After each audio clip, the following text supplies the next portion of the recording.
Bismillahirrahmanirrahim. Assalamualaikum warahmatullahi wabarakatuh. Innal hamdalillah nahmaduhu wa nasta'inuhu wa nastaghfiruh wa na'udzu billahi min shururi anfusina wa sayyiati a'malina. May yahdihillahu fala mudilla lahu wa may yudlilhu fala hadiya lahu. Asyhadu an la ilaha illallah wahdahu la syarika lah ilahul awwalin wal akhirin wa asyhadu anna Muhammadan abduhu wa rasuluh. Allahumma salli wa sallim wa barik ala Muhammad wa ala alihi wa ashabihi wa man ihtadaw bihudahu ila yaumiddin, amma ba'd. Allahumma inna nas'aluka khaira ma fi hadzal masa wa khaira ma ba'dah wa na'udzu bika min syarri ma fi hadzal masa wa syarri ma ba'dah. Allahumma sallimna ila Ramadan wa sallim lana Ramadan wa tasallamhu minna mutaqabbala. Jamaah dirahmati Allah Subhanahu wa taala, alhamdulillah sore hari ini Allah Subhanahu wa taala pertemukan kita kembali dalam kajian rutin Kitabul Jami', bab terakhir dari kitab Bulughul Maram yang membahas tentang akhlak, etika dan sekelumit tentang bagaimana kita berakhlak atau berperangai yang baik.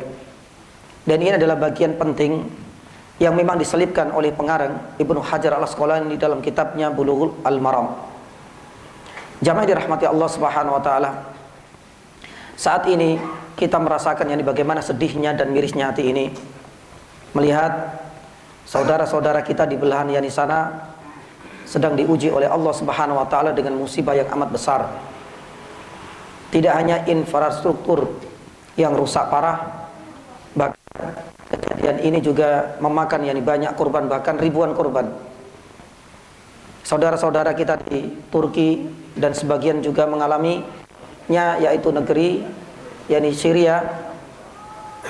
Maka sebagai bentuk hak yang harus kita tunaikan dari saudara-saudara kita, marilah kita angkat setinggi-tingginya tangan kita, memohon dan meminta kepadanya Azza wa Jalla agar Allah Subhanahu wa taala segera mengentaskan musibah ini. Pun demikian, semoga Allah Subhanahu wa taala mengampuni dan merahmati dosa-dosa saudara-saudara kita yang telah menjadi korban. Dan tentunya harapan kita, semoga Allah Subhanahu wa taala dalam doa dan pengharapan kita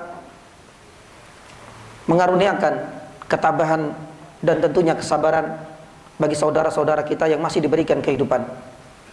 Dan tak lupa, selain kita mengangkat tangan kita tinggi-tinggi untuk memohon kepada Allah Subhanahu wa taala, marilah kita ulurkan tangan kita juga untuk membantu saudara-saudara kita di Turki dan saudara kita di Syria yang sedang ditimpa musibah.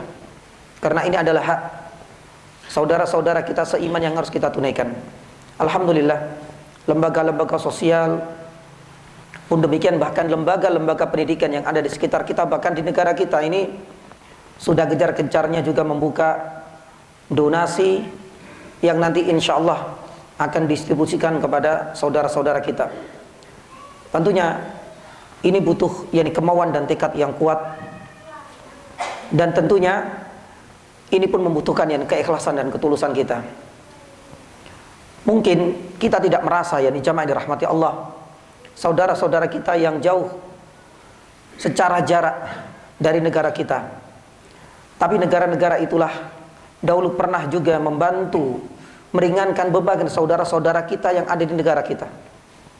Maka inilah saatnya, kesempatan kita, ini adalah peluang emas bagi kita untuk membalas budi baik mereka selama ini.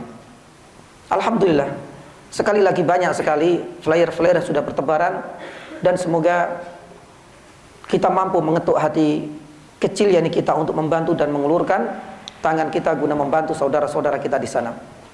Jamaah dirahmati Allah Subhanahu wa taala, ini menjadi satu peringatan, reminder untuk kita semua bahwasanya ujian sekecil apapun atau mungkin sebesar apapun seperti yang dialami oleh saudara kita di sana, bagi orang mukmin itu akan menjadi karunia dan akan menjadi sebuah anugerah.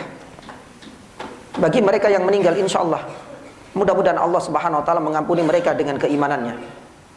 Adapun bagi mereka yang masih diberikan kehidupan, Semoga ini akan menjadi pelebur dari dosa-dosa yang mereka selama ini. Namun kalau seandainya kita jumpai di antara kurban itu ternyata ada orang-orang non-muslim, para ulama menyatakan ini adalah bagian dari azab yang Allah Subhanahu wa taala segerakan untuk mereka. Maka oleh karena itu kita harus mampu untuk menahan lisan kita terutama. Karena masih kita jumpai di media sosial dan lini masa orang-orang muslim yang mencela. Ya, ketika saudara-saudara kita yang di negeri sana ditimpa musibah oleh Allah Subhanahu wa taala. Kita sadar bahwasanya tidaklah ada musibah yang mengenai hamba itu pasti dikarenakan ulah tangan mereka. Itu pasti karena kemaksiatan dan dosa mereka.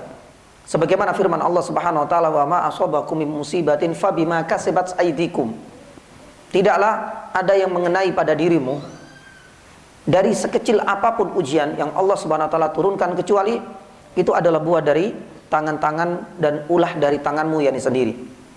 Tapi kita sadar bahwasanya yang namanya korban itu tidak semuanya adalah orang-orang yang dibenci oleh Allah Subhanahu wa taala. Terkadang yang menjadi korban itu adalah saudara-saudara kita yang lurus. Mereka adalah orang-orang istiqomah.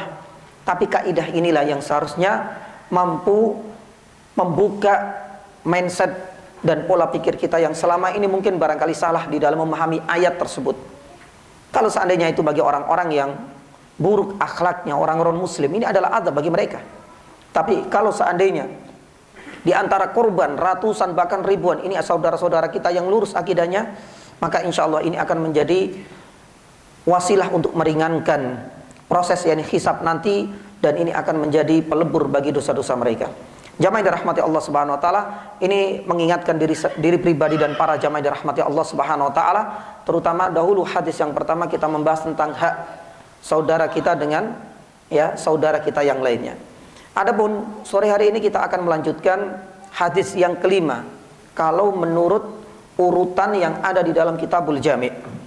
Ya, sebenarnya kalau kita rangkum antara hadis yang keempat kemarin tentang larangan berbisik-bisik antara dua orang dengan meninggalkan orang yang ketiga, dan sudah kita ulas secara tuntas insyaallah taala, ya, dengan hadis yang hari ini akan kita bahas itu memiliki kaitan erat. Maka disinilah kemudian pada pertemuan sebelumnya tidak saya bahas secara luas adab-adab bermajelis.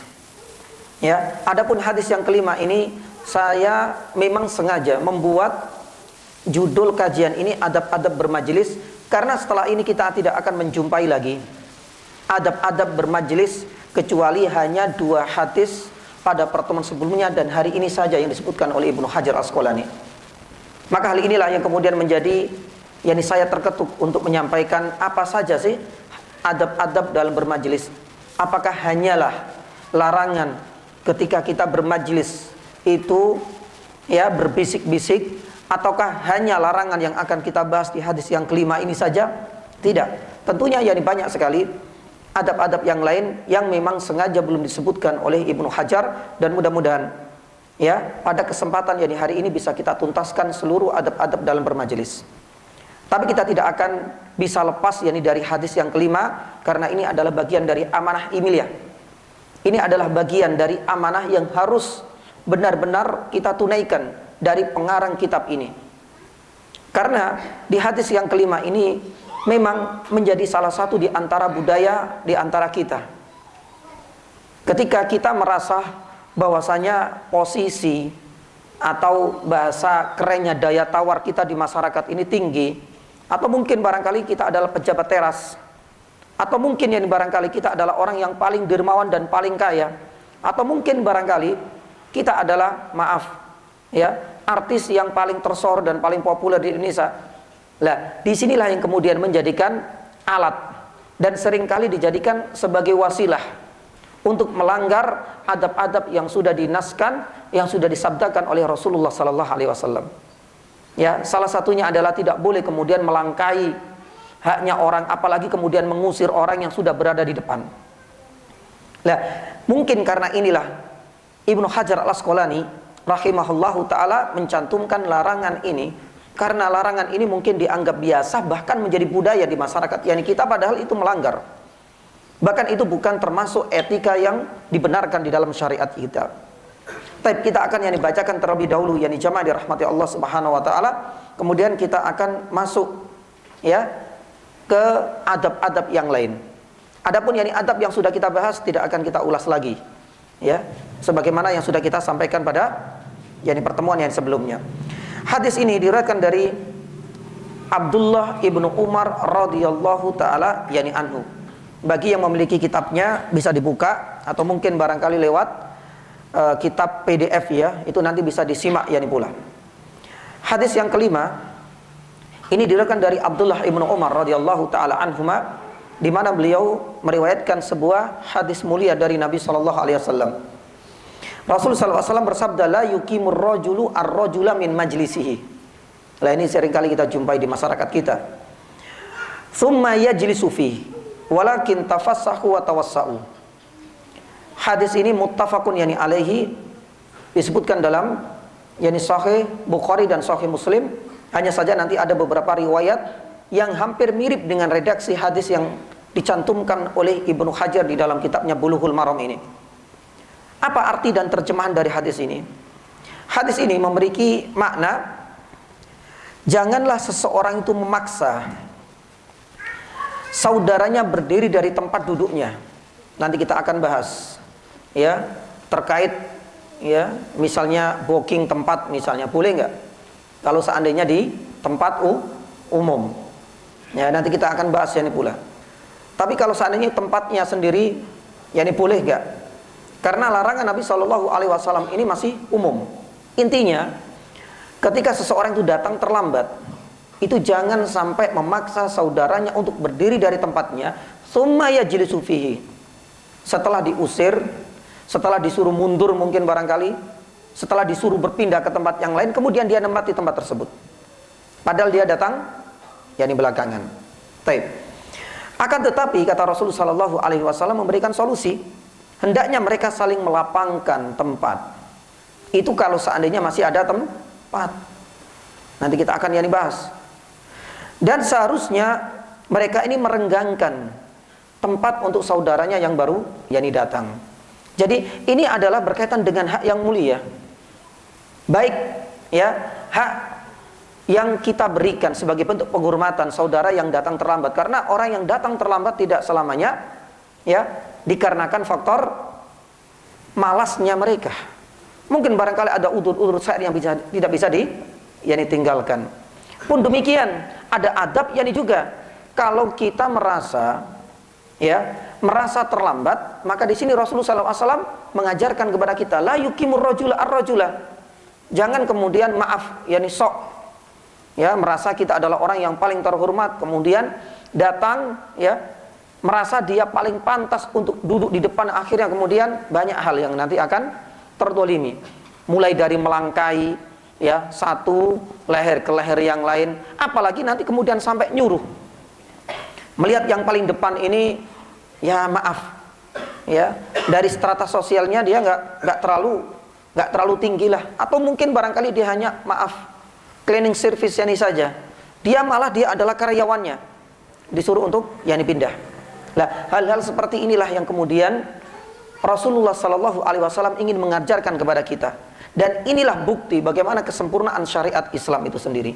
Tidak hanya mengatur dalam perkara-perkara yang berkaitan dengan hubungan antara hamba dengan Rabb-nya, tapi Islam dengan kesempurnaannya, dengan komprehensifnya juga mengatur bagaimana adab dan etika antara sesama saudaranya. Nah, ini adalah di antara makna al-ijmali, arti secara umum yang bisa kita petik dari hadis dari riwayat Abdullah ibnu Umar radhiyallahu taala anhuma. Ada dua poin penting yang ingin kita sampaikan. Ada dua faedah penting yang ingin kita ulas. Yang pertama, kita ingin sedikit mengambil pelajaran dari biografi singkat Abdullah ibnu Umar radhiyallahu taala anhuma. Abdullah ibnu Umar radhiyallahu taala anhuma, ini adalah putra dari Umar radhiyallahu taala anhuma. Oleh karena itu ketika disebut Abdullah ibnu Umar ini, maka ada adab dan etika yang harus kita terapkan. Salah satunya adalah dengan mendoakan keridhaan untuk mereka berdua, tidak hanya untuk Abdullah. Karena Disebutkan dalam riwayat, dan ini sudah ijma' para ulama, Abdullah mati dalam kondisi muslim. Pun demikian dengan ayah yang mulia, al-mubasysyar bil jannah, yang sudah diberikan jaminan surga oleh Allah Subhanahu wa taala. Maka etika kita itu adalah mendoakan yang keduanya.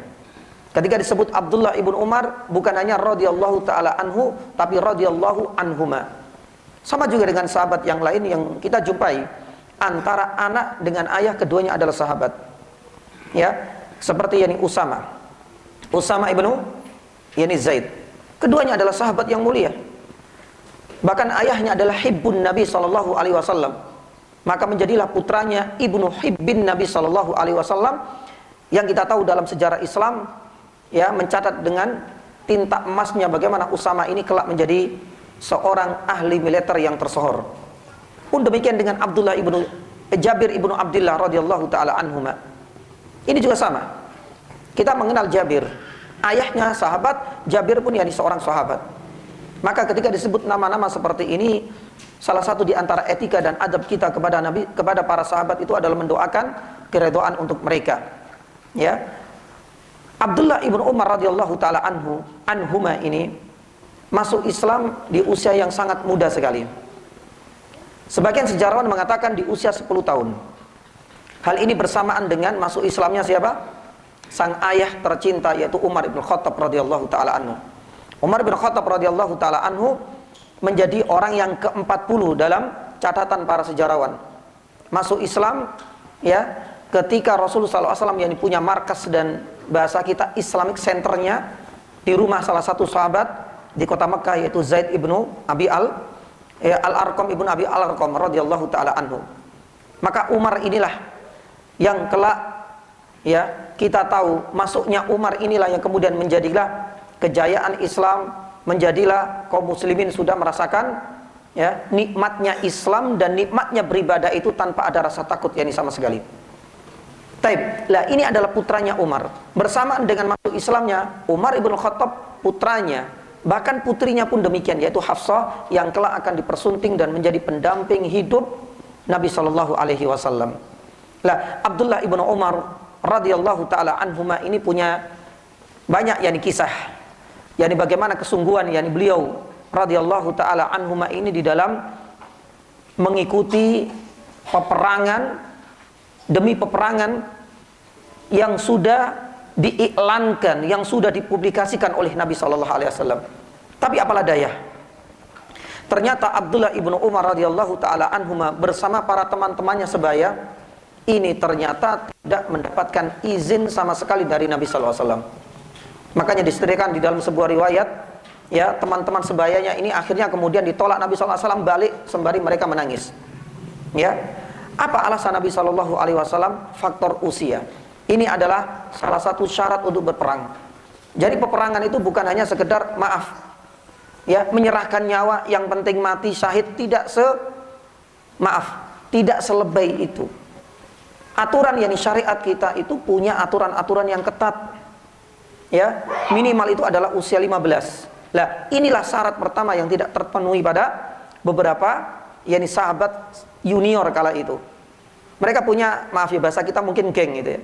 Jadi Abdullah ibnu Umar sebaya dengan Al-Barra ibnu yani Azib, sebaya pula dengan Zaid ibnu yani Thabit, sebaya pula dengan Usama yani tadi. Mereka ini adalah orang-orang yang sebaya. Di dalam perang Uhud mereka ditolak oleh Nabi sallallahu alaihi wasallam karena usia yang belum mencukupi untuk memenuhi salah satu syarat untuk berperang. Lah akhirnya kemudian mereka menangis. Padahal kita tahu ayahnya Umar ibn Khattab radhiyallahu taala anhu, kalaulah beliau memberikan syafaat untuk memberikan izin kepada putranya, insya Allah akan diterima. Tapi Umar punya pertimbangan lain. Peperangan ini bukan kesempatan untuk setiap orang bisa menyerahkan nyawa atau dalam istilah kita bunuh diri, tidak. Ya, bagaimana peperangan dan jihad itu adalah guna untuk li'i'la'i kalimatillah. Bahkan sekalipun persyaratan usia terpenuhi, tapi dia tidak memiliki, tidak memiliki logistik, persenjataan. Seandainya dia itu tidak memiliki senjata meskipun dengan meminjam, Nabi sallallahu alaihi wasallam tidak akan memberikan yani izin. Makanya dalam perang Tabuk bagaimana beberapa sahabat itu akhirnya tereliminasi, Mereka tidak bisa ikut peperangan meskipun secara fisik mereka kuat. Usia mereka sudah terpenuhi. Tapi apa? Persenjataannya dan logistiknya itu terbatas. Ya akhirnya Nabi SAW meninggalkan kota Madinah untuk melaksanakan perang Tabuk dengan meninggalkan air mata dari para sahabat di kota Madinah. Taib, jamaah dirahmati Allah Subhanahu wa taala, sedikit kita membahas keutamaan dari Abdullah ibnu Umar radhiyallahu taala anhuma. Abdullah ibnu Umar ini adalah salah satu sahabat yang mendapatkan pujian langsung dari Nabi SAW. Disebutkan dalam Sahih Bukhari, Abdullah ibnu Umar ini pernah tidur kemudian melihat dalam mimpi indahnya.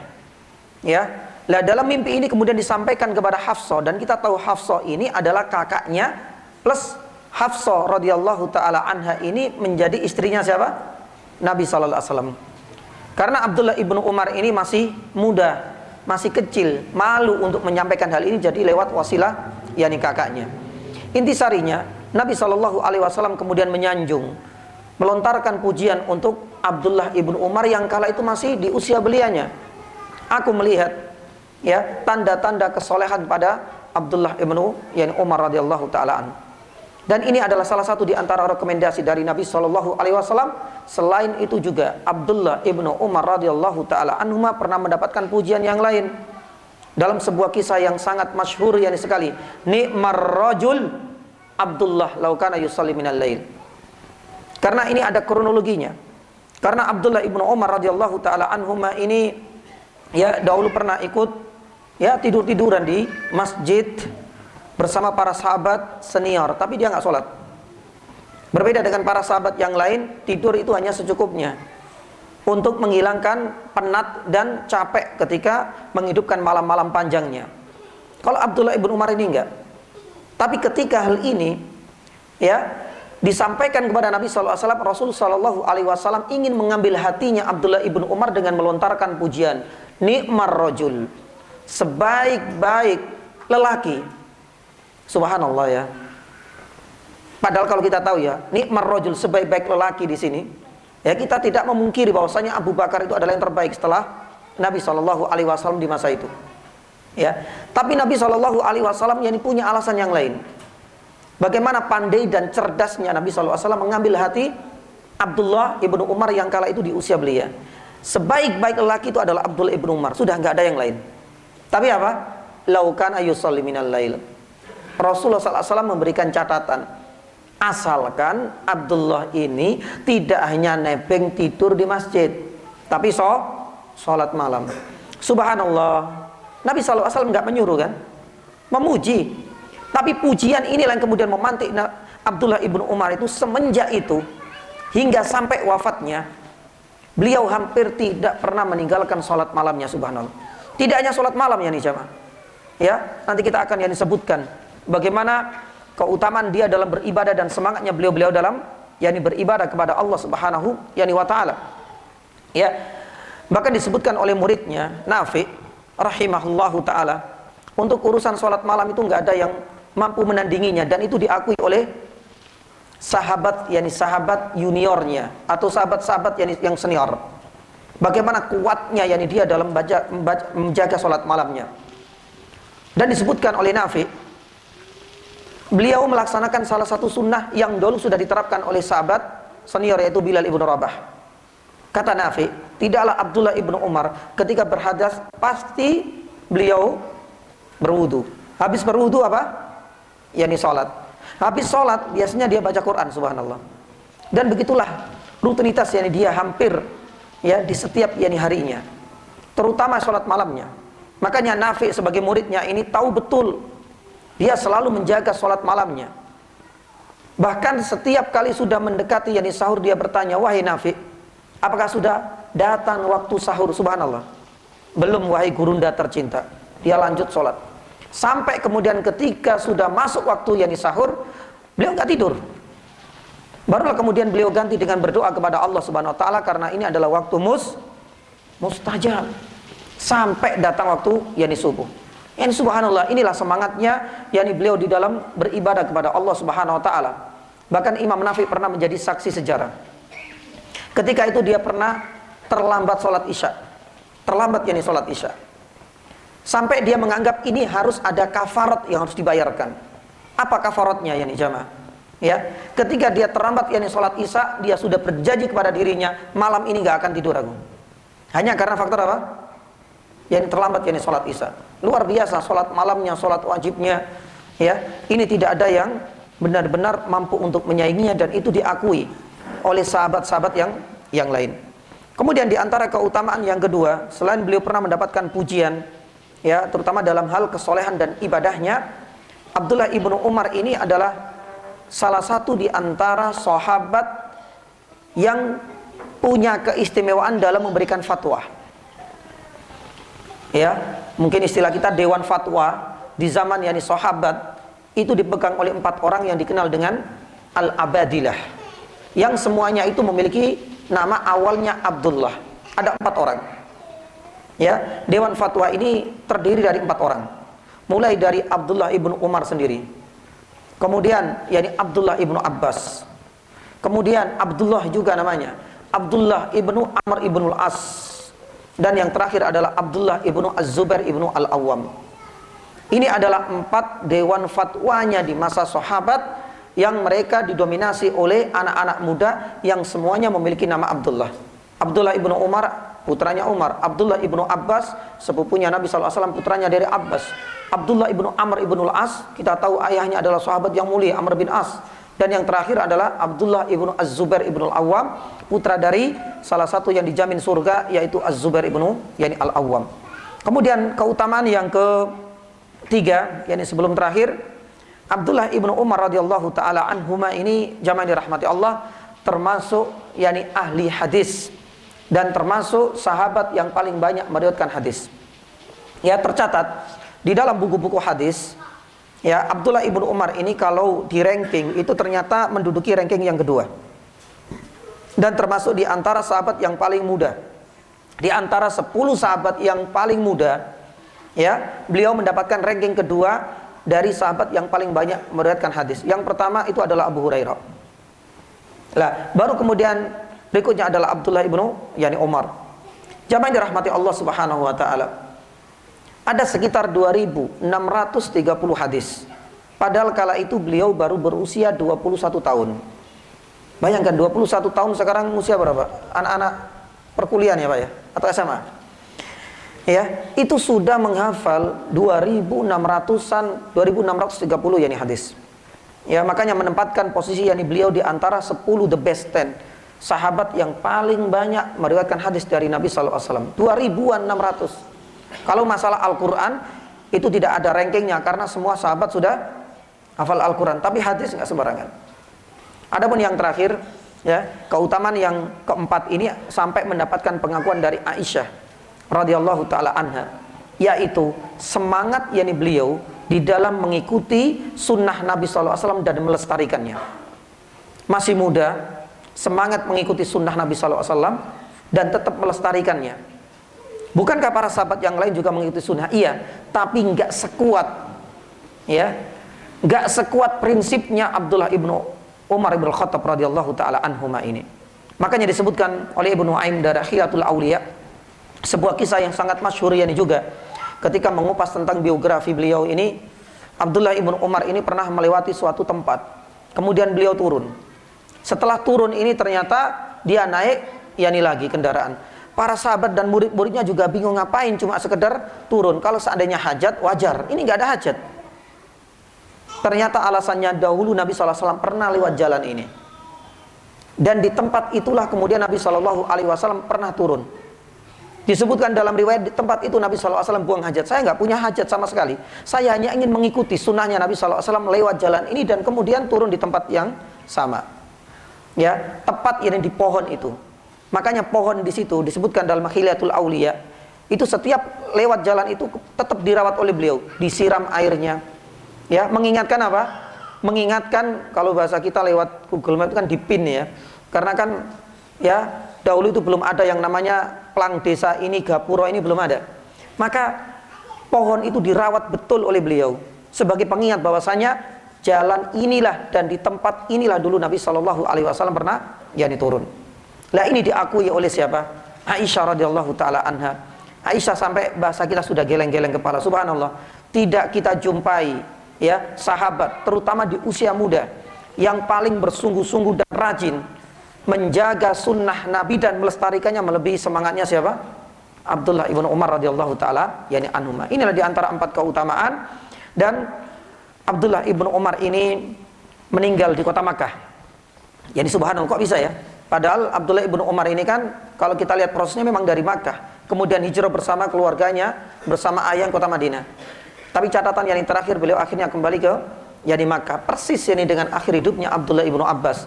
Meskipun Abdullah ibnu Abbas akhirnya kemudian meninggal di Taif, di luar kota Makkah. Beliau meninggal di Makkah di tahun yang 79 dan di usia yang lebih tua daripada Nabi SAW, sekitar 83 tahunan. Allah Subhanahu wa taala mewafatkan yani beliau.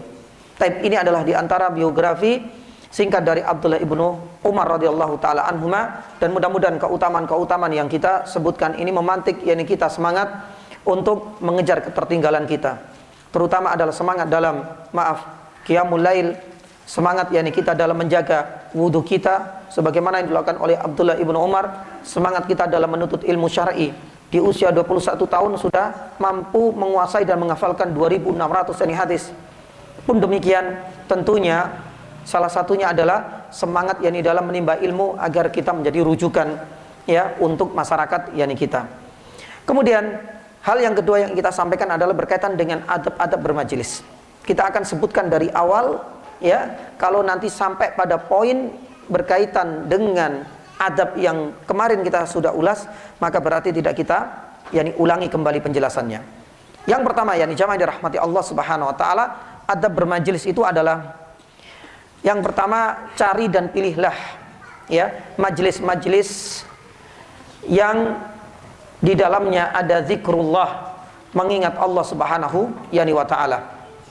Ya, dan tinggalkan serta jauhi majelis-majelis yang tidak ada zikrullah sama sekali, atau mungkin barangkali ya malah sebaliknya ada suatu majelis yang penuh dengan penistaan, pun demikian dengan penghinaan baik kepada Allah atau kepada Rasulullah atau kepada para sahabat, atau mungkin barangkali simbol-simbol yani syariat yani Islam. Tinggalkan ini semua. Jadi intinya ya, carilah yani majelis yang benar-benar itu adalah majelis ilmu, di mana di situ ayat-ayat Allah Subhanahu wa taala yang disampaikan, di mana sunnah-sunnah Nabi sallallahu alaihi wasallam di situ diajarkan. Ini sangat penting yani sekali. Hal inilah yang kemudian dikaitkan dengan sebuah hadis yang mulia, di mana Rasulullah sallallahu alaihi wasallam, dan pernah dahulu kita sampaikan bahwasanya Rasul sallallahu alaihi wasallam bersabda, "Mastama'u qaumun fi baitin min buyutillah yatsluna kitaballah wa yatadarasunahu bainahum." Ketika kita bermajelis ilmu dan kita yakin disitulah perkara-perkara akhirat itu akan selalu diingatkan, maka kita akan mendapatkan 4 faedah sekaligus. Salah satunya adalah as-sakinah, karena yang diingatkan itu adalah perkara akhirat, dan itulah yang paling tidak menjadikan as-sakinah, rasa nyaman, rasa tentram ya, rasa tumakninah yang dirasakan oleh jiwa dan hati kita. Dan itu adalah di antara faedah kita bermajelis ilmu yang di situ ada zikrullah. Yang kedua, kata Nabi sallallahu alaihi wasallam, kita akan merasakan rahmat kasih sayang di antara sesama. Yani subhanallah, kita memiliki latar belakang yang berbeda. Mungkin dari sisi gelar akademisi, mungkin barangkali dari strata sosial kita. Mungkin yani barangkali dari ya kualitas yani fisik yani kita. Kita berbeda-beda di sini. Yani tapi subhanallah, Allah Subhanahu wa taala kumpulkan di majelis ini seperti ini. Hal ini tentunya berbeda dengan majelis-majelis yang lain. Ya, kalau misalkan konser dan sebagainya nggak bisa ya nih jemaah. Pasti nanti ada ruang VVIP. Kalau kita ya nggak punya kocek yang banyak, kita nggak akan bisa duduk di sana. Tapi di sini siapapun yang datang lebih awal, di sini VVIP-nya di mana ya, Pak? Paling depan ya, semuanya bisa untuk menjangkaunya, meskipun tanpa ongkos dan biaya yang besar ya, subhanallah. Nah, inilah kata Rasul sallallahu alaihi wasallam, ar-rahmah itu akan terjalin. Ya, dan yang ketiga kata Nabi sallallahu alaihi wasallam apa? Wa haffathumul malaika. Malaika itu akan mendoakan kebaikan untuk kita semua. Dan yang terakhir kata Nabi sallallahu alaihi wasallam, Allah Subhanahu wa taala itu akan ya, menyampaikan, memuji nama-nama kita itu di seluruh penduduk langit. Dan ini adalah bagian dari apresiasi Allah Subhanahu wa taala bagi para penimba ilmu, yang ilmu syar'i. Lah, jamaah yang dirahmati Allah Subhanahu wa taala, dari sinilah bisa kita ambil kesimpulan, bahwasanya jangan sampai sekedar kita hadir dalam majelis-majelis yang hanya mengandalkan kelucuan dan ayat-ayat Al-Quran tidak sampai disampaikan. Sunnah-sunnah Nabi SAW bahkan kemudian dijadikan sebagai bahan olokan dan bahan candaan. Waliyadzubillah. Ya, karena ini adalah adab pertama. Jadi sebelum kita itu menghadiri sebuah majelis, ini adalah adab pertama. Jangan hanya sekedar ada majelis ini, ada kajian ini, kita harus benar-benar tahu. Ya, karena benar-benar jangan sampai 4 faedah kita bermajelis ilmu itu tidak akan tercapai. Dan insya Allah kita yakin jamaah, majelis ini bukan kita membahas perkara-perkara duniawi. Yang kita bahas itu adalah ayat-ayat Allah, pun demikian dengan sunnah-sunnah Nabi Sallallahu Alaihi Wasallam. Bahkan sebaliknya, ini penting sekali. Ketika majelis ilmu itu ternyata tidak ada zikrullah, tidak ada satupun di antara kalimat ajakan motivasi untuk mengingat Allah Subhanahu Wa Taala, maka ada ancaman besar sebagaimana disampaikan oleh Nabi Sallallahu Alaihi Wasallam. Dalam sebuah riwayat Rasulullah SAW pernah bersabda, "Ma min qaumin yajlisun fi majlis." Tidaklah ada seorang kaum yang bermajlis la yadhkurunallah, di mana di situ tidak ada yang namanya zikir, mengingatkan kepada Allah, tidak ada ayat-ayat yang kemudian disampaikan, apalagi sunnah-sunnah Nabi Sallallahu Alaihi Wasallam.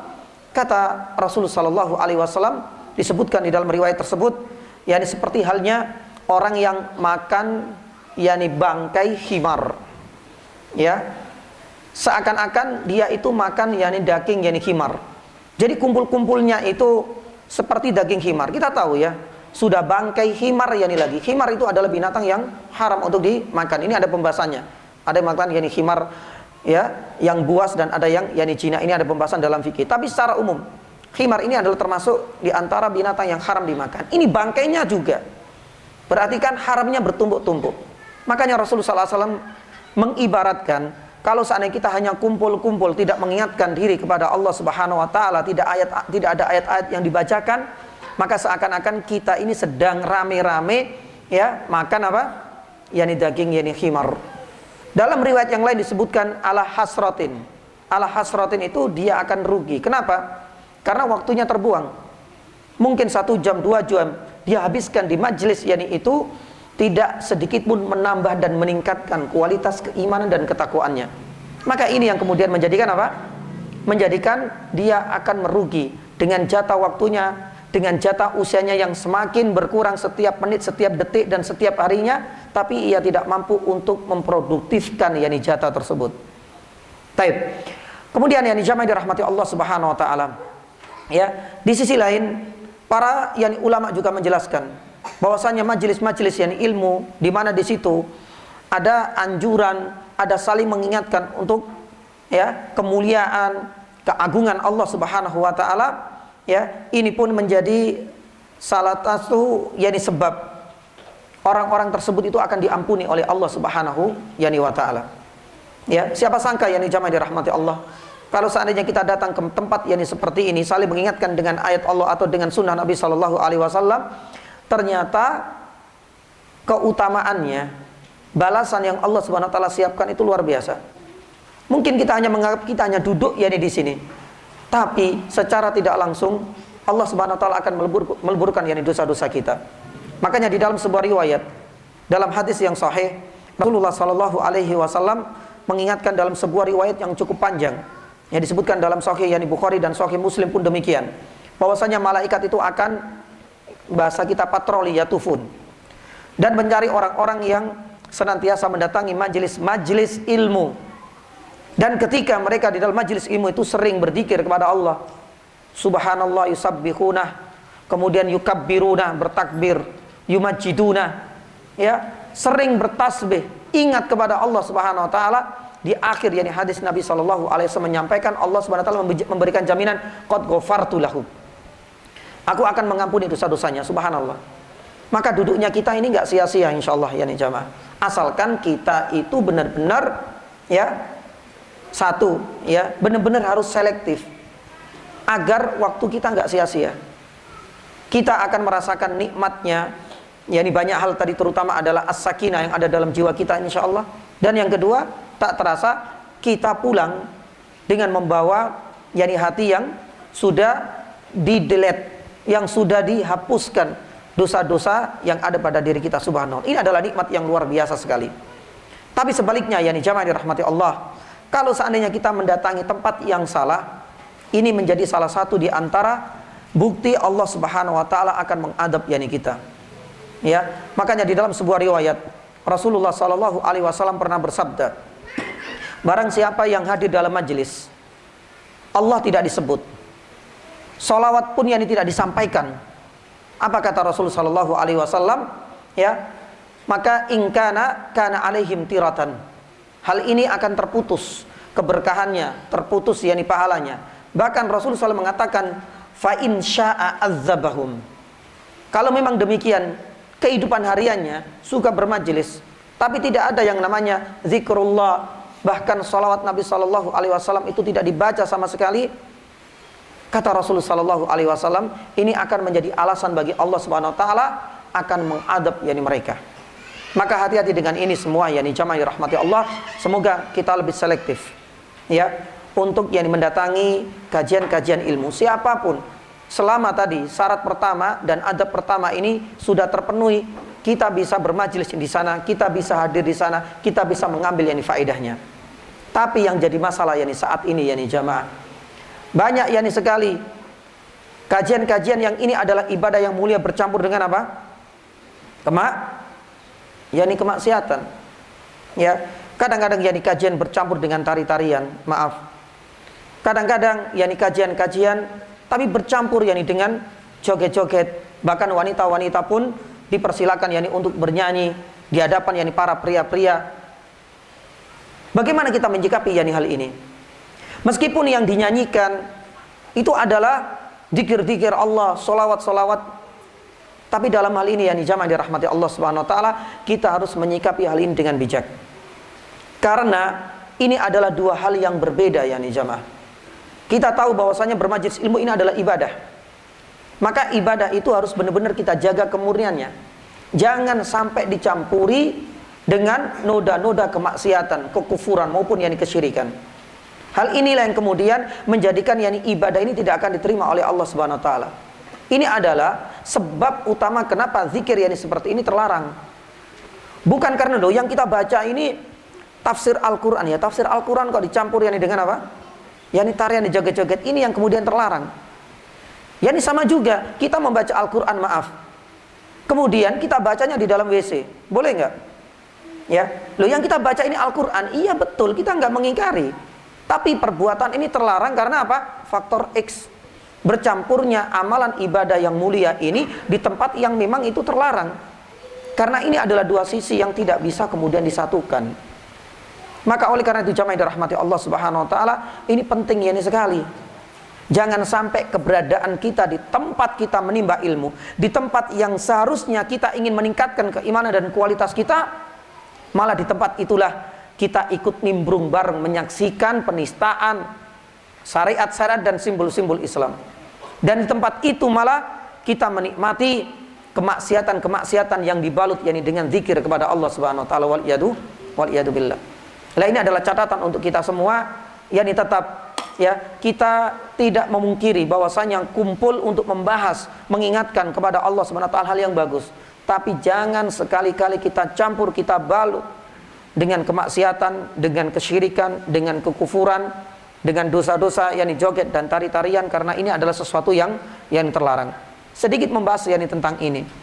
Karena sebagian di antara masyarakat kita ada yang menganggap ya hal ini adalah hal yang memang dibolehkan di dalam syariat Islam. Ya, kenapa demikian? Mereka punya dalil juga yakni jamaah. Salah satunya ada di dalam surat An-Nisa ayat 103. Di dalam surat An-Nisa, kalau nggak salah di 103, Allah Subhanahu wa taala berfirman, alladzina yadhkuru fa idza qadaitumus sholata fadhkurullaha qiyamau wa qu'udan. Lah, apa salahnya? Zikir kepada Allah Subhanahu wa taala kan bisa sambil duduk, bisa sambil yakni berdiri. Apa salahnya? Zikir kepada Allah di masjid yakni sambil apa? Yakni goyang-goyang, ya, mungkin yakni sambil tari-tarian, karena ini adalah bagian dari zikir kepada Allah. Dalilnya ada di dalam surat An-Nisa ayat 103.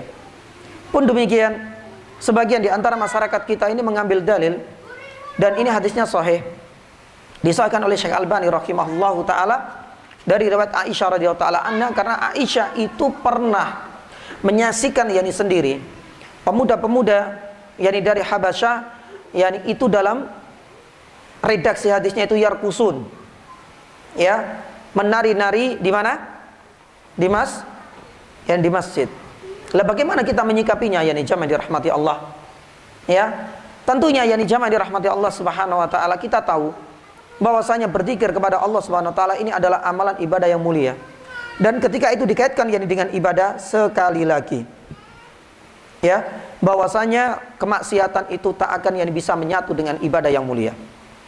Maka ketika kemaksiatan bercampur dengan ibadah, inilah yang menjadi sebab, ya, ibadah itu akan ditolak dan tidak akan diterima oleh Allah Subhanahu wa taala. Adapun yang berzikir qu'udau, kemudian dalam kondisi duduk, dalam kondisi yakni qiyaman, dalam kondisi yakni berdiri, tentunya ada dalil-dalil yang lain yang membatasi. Apa buktinya? Kenyataannya kita boleh berzikir dalam kondisi apapun, tapi kenyataannya kenapa di dalam WC kita nggak boleh berzikir? Berarti ini ada pengecualian. Pun demikian ketika kita berzikir bercampur yakni dengan kemaksiatan, maka hal ini akan menjadi terlarang yakni pula. Adapun yakni hadis yang selalu dipakai oleh sebagian masyarakat yakni kita bolehnya kita berzikir yakni sambil bergoyang-goyang dan lain sebagainya, karena ada sebuah hadis Nabi SAW enggak melarang para pemuda-pemuda yang, ya, menari-nari di dalam masjid, disebutkan dalam Aunul Ma'bud. Karena hadis ini disebutkan dalam Sunan Abi Dawud. Jadi yang dimaksud dengan menari-nari ini, kata Al-Abbi rahimahullahu ta'ala ketika menjelaskan hadis ini, itu adalah meloncat-loncat, ya, dengan membawa senjata yang mereka. Jadi tidak seperti gambaran yakni kita kemudian meliuk-liuk, yakni apalagi kemudian ditampilkan yakni tari perut misalnya. Tidak seperti itu yakni jamaah. Mereka itu hanya meloncat-loncat. Dan itu yang mengatakan adalah Imam Al-Abbi ketika menyebutkan dan menjelaskan yakni hadis ini. Jadi nggak seperti yang kita bayangkan yakni hari ini, apalagi kemudian pamer aurat, maaf, kemudian yang pantatnya digoyang-goyang dan lain sebagainya. Nggak ada yang menafsirkan seperti itu yakni sama sekali. Ini adalah catatan penting di dalam kita memahami yarkusun, ya. Dan itu juga laki-laki. Tapi kenyataannya hari ini kan berbeda. Yang hampir yang semuanya berjoget itu adalah yakni perempuan. Maka oleh karena itu jamaah dirahmati Allah Subhanahu wa taala, ini penting sekali untuk meluruskan, ya, bahwasanya jangan sampai ibadah yang mulia ini dicampur dengan kemaksiatan. Memang yang mereka tampilkan, yang mereka persembahkan di dalam masjid itu adalah zikrullah, tapi nggak ada guna kalau seandainya bercampur dengan tarian-tarian, aurat-aurat yang ditampakkan. Pun demikian suara-suara yang mendayu-dayu, ini adalah keharaman. Maka nggak ada guna di sini yakni jamaah. Maka disinilah kemudian kesimpulannya jamaah yang dirahmati Allah. Para ulama Syafi'iyah itu mengatakan bahwasanya memang pada dasarnya tarian asalkan dengan kategori seperti ini, hanya meloncat-loncat dengan membawa yakni apa senjata mereka, ya, kalau dengan cara seperti ini sebenarnya adalah mubah, bukan yakni sunnah sama sekali. Bahkan dari mubah ini bisa naik tingkat menjadi makruh. Kalau seandainya tarian-tarian seperti itu loncat menurunkan wibawahnya, kata para ulama Syafi'iyah itu menjadi makruh. Bahkan bisa naik lagi tingkatan menjadi haram. Jadi nggak ada yang mengatakan mubah ini menjadi sunnah, sunnah kemudian menjadi wajib, nggak ada sama sekali. Ada kalanya hukum asalnya mubah menjadi makruh. Ada kalanya mubah makruh ini malah menjadi haram. Kalau sampai kemudian zikir-zikir dengan goyangan-goyangan dan ini dianggap sebagian bagian dari cara kita beribadah kepada Allah, ini termasuk adalah keharaman. Ya, lah ini adalah yakni catatan yakni pertama dan adab yakni pertama. Maka kita memahami kajian ilmu yang mengingatkan ada zikir kepada Allah Subhanahu wa taala, kita harus benar-benar bijak dan benar-benar selektif dalam hal ini. Sudah adzan? Belum. Baik. Kemudian yang kedua, jamaah dirahmati Allah Subhanahu wa taala. Ini juga penting.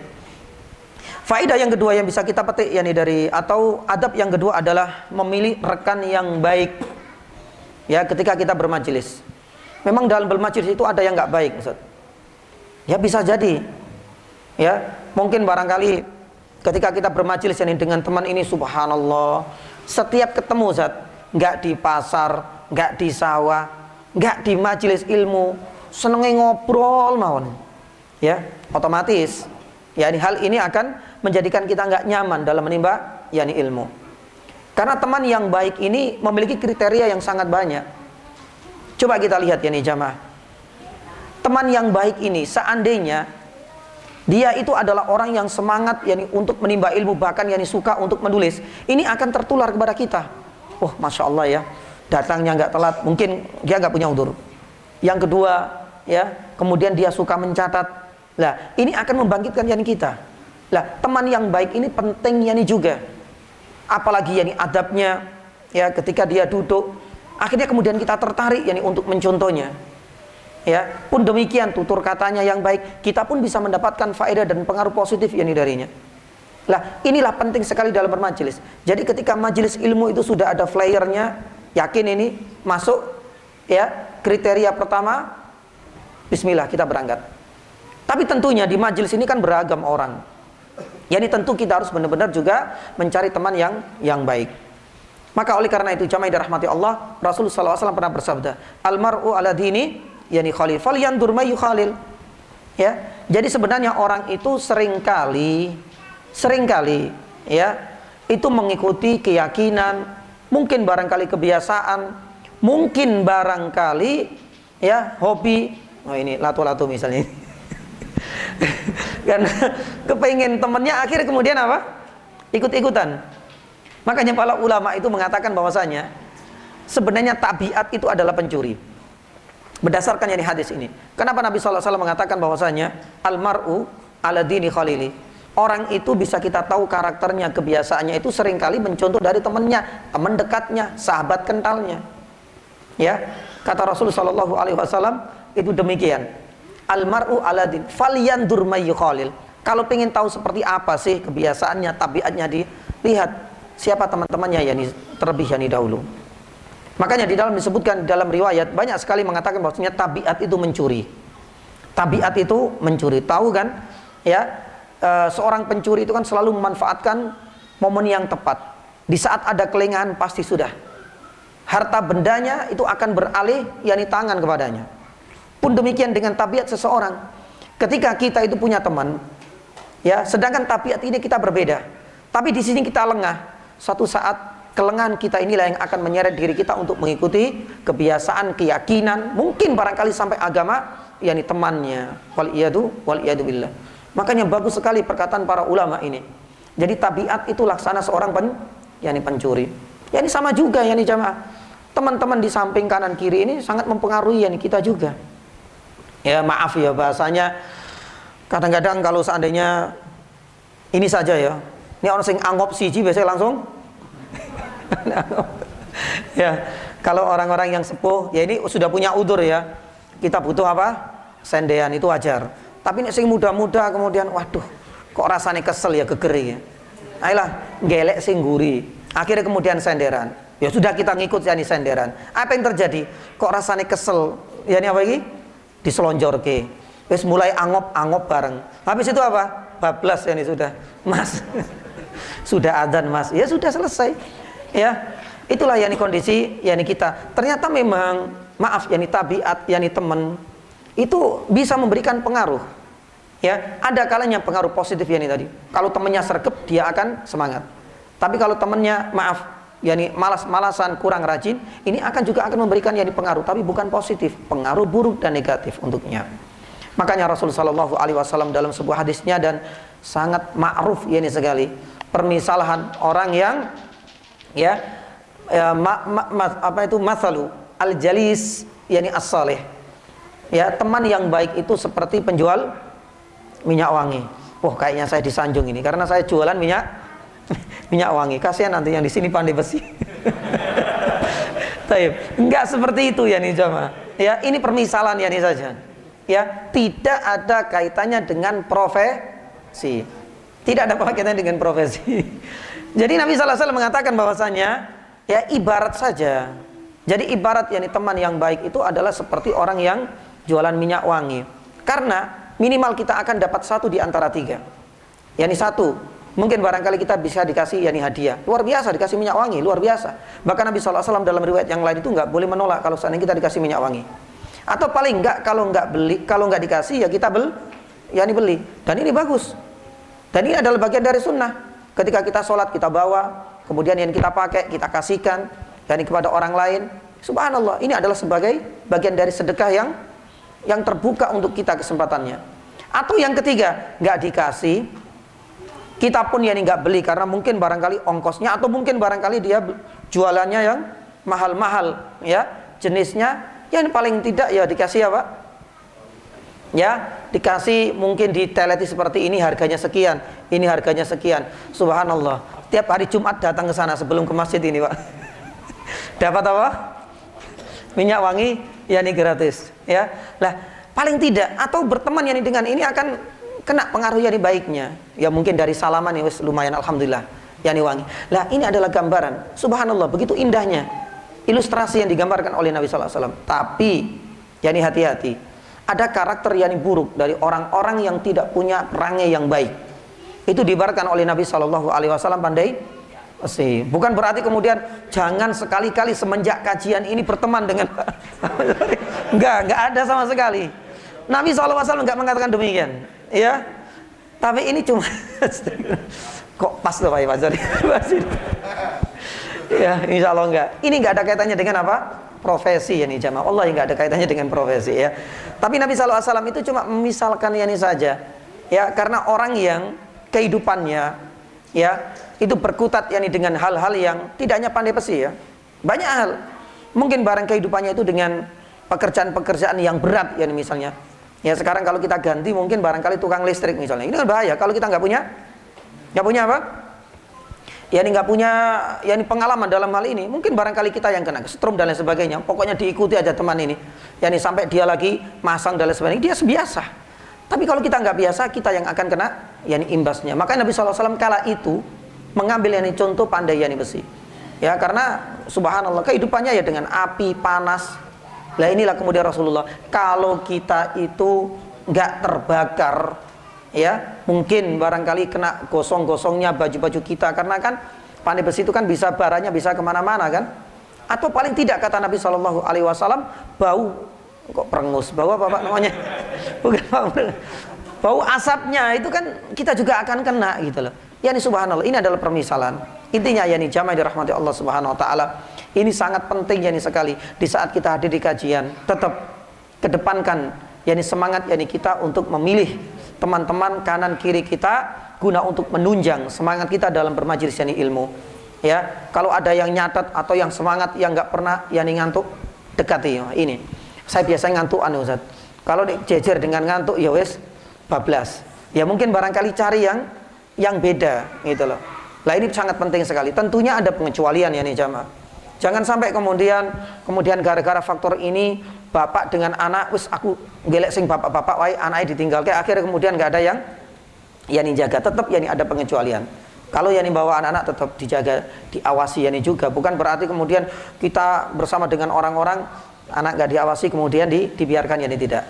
Ini menjadi pengecualian. Pun demikian misalkan dengan orang-orang yang tua ya, ketika harus hadir lebih awal dan tidak memungkinkan duduk di depan, kemudian di belakang karena ada senderan, ini juga bagian dari udzur. Beda. Yang mudah-mudahan akan merasakan satu saat ketika di masa-masa senja. Dan bersyukur loh di usia-usia mereka seperti ini masih bisa datang meskipun harus bersender. Ya. Kita nggak tahu nanti apakah di usia yang sama seperti mereka kita masih kuat untuk bisa mendatangi masjid ini. Ya, maka berbahagialah dengan adanya orang-orang yang lebih tua, lebih senior daripada kita masih semangat untuk datang ke masjid. Taib. Sudah maghrib? Belum. Taib. Kemudian jamaah dirahmati Allah Subhanahu wa taala, di antara larangan yang lain terkadang kita hadir dalam majelis. Ya.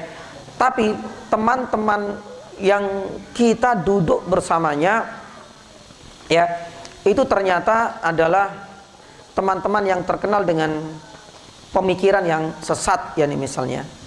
Maka ini pun diantara hal yang terlarang kita untuk mendekatinya. Bahkan wajib bagi kita untuk menjauhinya. Kalau tadi kan lebih kepada majelisnya, ya. Tapi yang hadir ini nggak semuanya sama. Tapi disinilah pentingnya kita juga harus tetap memilih teman yang baik. Baik dalam tutur katanya, baik dalam akhlaknya, baik dalam pemikiran dan pemahamannya terhadap Islam. Ini sangat penting ini juga. Maka saatnya kita harus mempertimbangkan hal ini.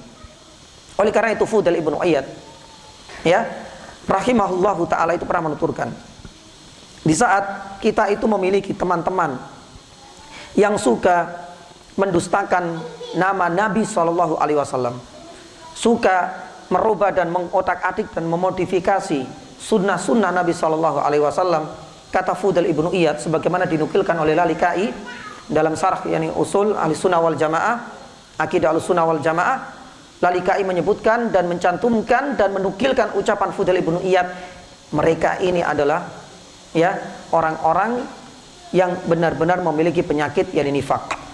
Maka berarti kalau seandainya kita itu enjoy saja bersama dengan orang-orang yang suka merubah aturan-aturan Allah dan suka memodifikasi sunnah-sunnah dan syariat ini, kata Fudail ibnu Iyad, mereka sejatinya adalah orang-orang munafik waliyadzubillah. Maka kita harus benar-benar ekstra hati-hati. Tapi bukan berarti sekali lagi ada pengecualian. Orang-orang yang baru awal datang kajian, atau mungkin barangkali orang-orang yang baru bertaubat, kemudian ketika datang, ini mantan dukun ini datang ke sini, jangan didekati. Yang kita cari-cari yang enggak jamaah. Kalau seandainya ada itikat, ada inisiatif yang baik untuk berkumpul dengan orang-orang soleh, dia ingin benar-benar mendekatkan diri kepada Allah lewat majelis ilmu seperti ini, maka bagi para jamaah ibu-ibu, para jamaah laki-laki, bapak-bapak, kita harus benar-benar sambut mereka dengan tangan terbuka. Ini adalah kesempatan emas bagi kita sebagai wasilah untuk dakwah. Karena seringkali dan terkadang orang-orang baru ini seakan-akan seringkali tidak dipedulikan dan diacuhkan. Apalagi kemudian ini masih klemis ini datangnya masih pakai jeans ini. Atau mungkin barangkali ibu-ibu datang ini kok kudunya masih segitiga misalnya, atau segi empat, atau mungkin barangkali masih diputar-putar. Ada inisiatif datang ke majelis ilmu, kita sambut mereka. Mudah-mudahan ini adalah wasilah dakwah untuk kita, bahwasanya sekali lagi jamaah, akhlak yang baik inilah yang akan bisa menjadi salah satu jembatan yang bisa mengantarkan orang itu bisa merasakan nikmat dan indahnya Islam itu sendiri. Dan bisa jadi keburukan akhlak yang kita tampilkan di hadapan mereka yang masih baru itu akan menjadikan kesan buruk untuk Islam, dan tentunya menjadi kesan buruk untuk teman-teman kita yang sudah lama mengaji, yang sudah lama menimba ilmu syar'i. Dan ini catatan yang penting untuk kita semua. Tentu ada beberapa pengecualian, jadi kita harus benar-benar bijak. Memang yang paling bagus sudah najis dengan orang yang sudah baik, sudah diketahui, sudah dikenal dengan kesolehannya. Tapi kalau ada orang-orang baru, tetap kita sambut.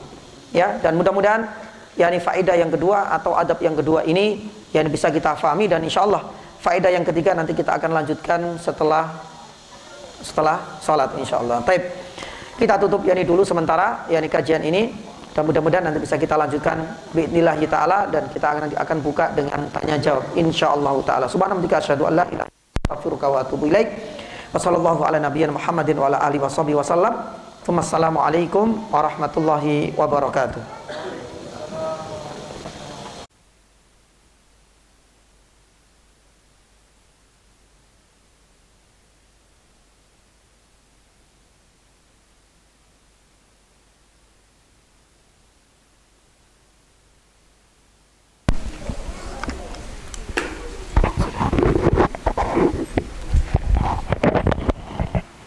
Tes.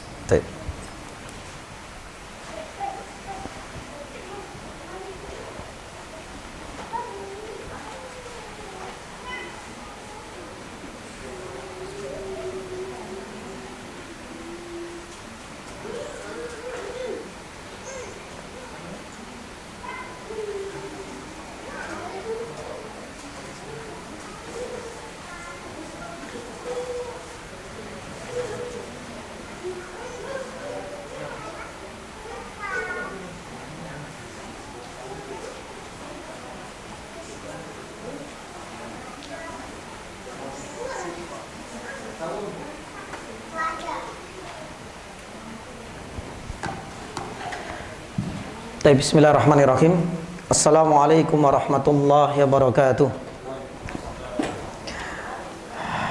Innal hamdalillah nahmaduhu wa nasta'inuhu wa nastaghfiruh wa na'udzu billahi min shururi anfusina wa sayyiati a'malina. May yahdihillahu fala mudilla lahu wa may yudlilhu fala hadiyalah. Wa asyhadu an la ilaha illallah wa asyhadu anna Muhammadan abduhu wa rasuluh. Jamaah dirahmati Allah Subhanahu wa taala, di bagian dan sesi kedua ini insyaallah kita akan sampaikan lebih singkat dari beberapa adab-adab bermajlis lainnya yang belum sempat kita tuntaskan sebelum maghrib, yakni tadi. Sedikit mereview. Yang pertama adalah kita harus benar-benar selektif di dalam memilih kajian dan majlis ilmu, ya, di mana di situ ayat-ayat Allah dan sunnah-sunnah Nabi Shallallahu Alaihi Wasallam disampaikan dan diajarkan. Yang kedua tentunya kita harus memilih teman-teman yang baik, yang punya perangai dan akhlak yang mulia, yang pula. Dan beberapa ulama menyarankan teman-teman yang baik ini juga baik dalam hal pemikiran dan pemahaman terhadap din dan agama ini.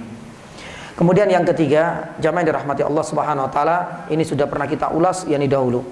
Di antara hak tatkala kita datang ke majelis ilmu, ke kajian ilmu, itu adalah mengucapkan yakni salam. Dan ketika kita meninggalkan tempat atau bermajlis, kita pun disunahkan untuk mengucapkan salam yakni pula. Dan salam ini sudah kita bahas yakni dahulu.